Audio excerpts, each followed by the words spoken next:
Hello guys, yung queen of the farm ninyo. Ari ko di sa babosang lumboy.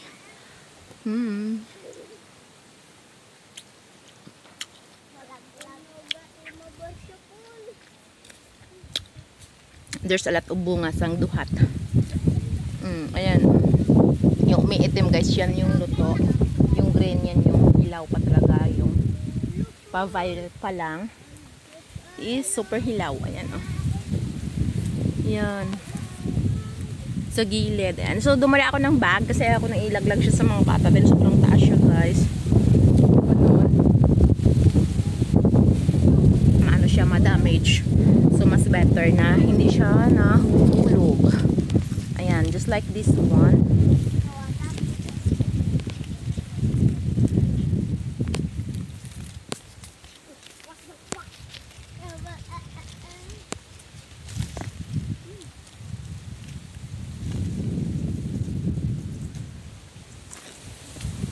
Ayan, yun yung hilaw. Green at saka violet. So, ito talaga yung hinog is yung black. The black one. Ano na yung iba tuyo. Tsaka yung mga kasoy, marami nang luto doon. Hindi na kami naka-harvest ng mga bata. Ngayon nga, nangkuha kami ng ating pulo. Limited lang yung time namin. Mano to siya, yung puno ng duhat is matapok siya pag namunga. Hello guys! So ito yung na-harvest ko na duhat. Ayan. Ito yung medyo maasim-asim. Ito yung totally luto. Yung hinog. Ayan, sa bag. So i-ano natin siya, igalonggong. Yung galonggong is ano siya guys, haluan mo ng salt. Tsaka ikalog-kalog. I-alog-alog. Asinan. Ayan. Dapat takpan mo ng isa pang pinggan sa ganito.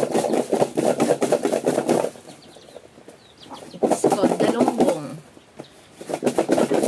Doon, nagrulugan ka langit kag lupa. Ay, tsura ka mga grupo ko. Pag smile mo ka mo dyan. May back up kami sa likod ha. Te!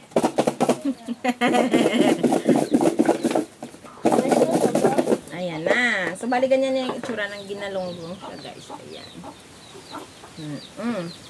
Kain. Kaan ka tayo, Jay mo? O, yun. Ni.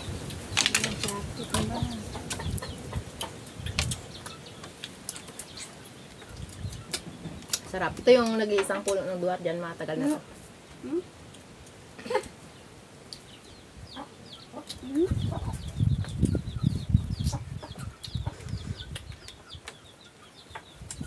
Liso mo to itong pukas lang misa to. Magulay bak panilig pa eh.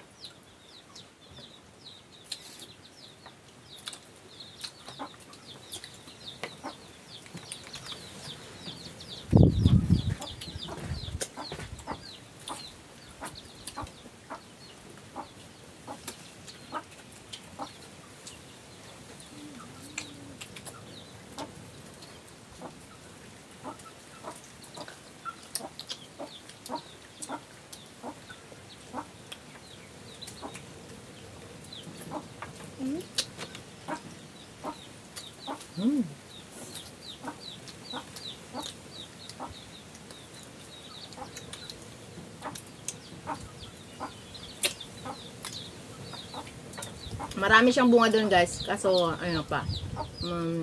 More pa yung hilaw. By ano siguro mga katapusan. Marami na yun. Ang hirap abutin ng mga bunga niya. Malayo. Tsaka ano siya guys, matapok. Kasi mga banggi kung saka ang kitudobla.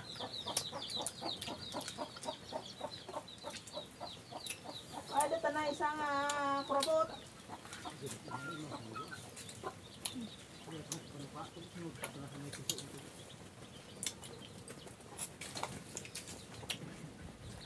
Iba yung pinggan. Ali-ali. Dalawang ilagay ito ng trato sa may isang lahat.